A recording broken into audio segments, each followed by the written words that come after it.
25. Pepa Bueno. Enseguida abro tertulia sobre el momento que estamos viviendo de gestión y de comunicación de la crisis sanitaria, pero primero, Daniel López Acuña, buenas noches. Buenas noches, Pepa. Epidemiólogo al que llamamos con mucha frecuencia, exdirector de Acción Sanitaria en situaciones de crisis de la OMS y que además vive en Asturias. Nos hemos acordado enseguida de él cuando hemos escuchado al presidente del Principado. Desde el punto de vista estrictamente epidemiológico, ¿acierta el Gobierno del Principado pidiendo el confinamiento domiciliario? Totalmente. Yo creo que es un acierto haber planteado esa necesidad del confinamiento domiciliario y haber tomado las medidas restrictivas adicionales que fueron puestas en marcha hoy. La evolución que ha tenido la epidemia en Asturias, pero es el caso de España y es el caso de Europa, nos lleva realmente a tener que tomar medidas mucho más drásticas que interrumpan la transmisión y desde mi punto de vista el confinamiento domiciliario es una realidad absoluta a la que estamos abocados y que más vale que lo hagamos más temprano que tarde. El Gobierno central argumenta que hace más que de una semana, poco más de una semana, que acaban de implementarse medidas en todas las comunidades autónomas y que hay que esperar para ver si dan resultados. Son las medidas amparadas en un estado de alarma que no contempla, por cierto, el confinamiento domiciliario. Es razonable también esa posición, ¿no? Esperemos a ver.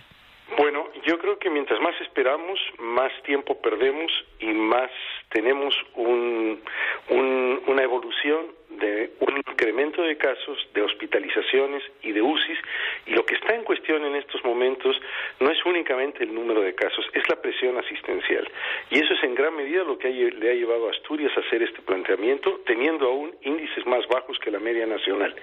Pero el gran problema está en que si nosotros esperamos y no tenemos el efecto adecuado, y además es esperable, como lo hemos visto en otros países de Europa, que haya que tomar las medidas como el confinamiento domiciliario, si esperamos, vamos a tener una elevación de la ocupación de camas hospitalarias, una elevación de la ocupación de UCIs, un número más incrementado de fallecimientos, y esto puede llegar a comprometer seriamente la capacidad asistencial.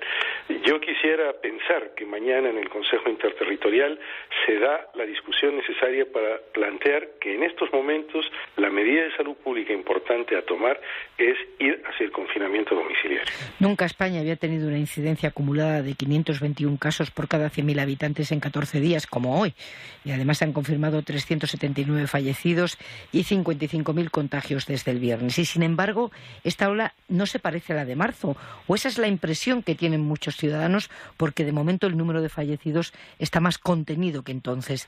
¿Es distinta la ola o solo es cuestión de tiempo?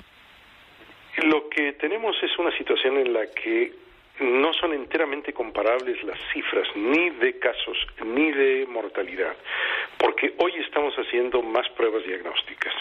Hoy vemos el 60 a 70% de la totalidad del fenómeno por las pruebas que hacemos, y en marzo a junio veíamos el 10%.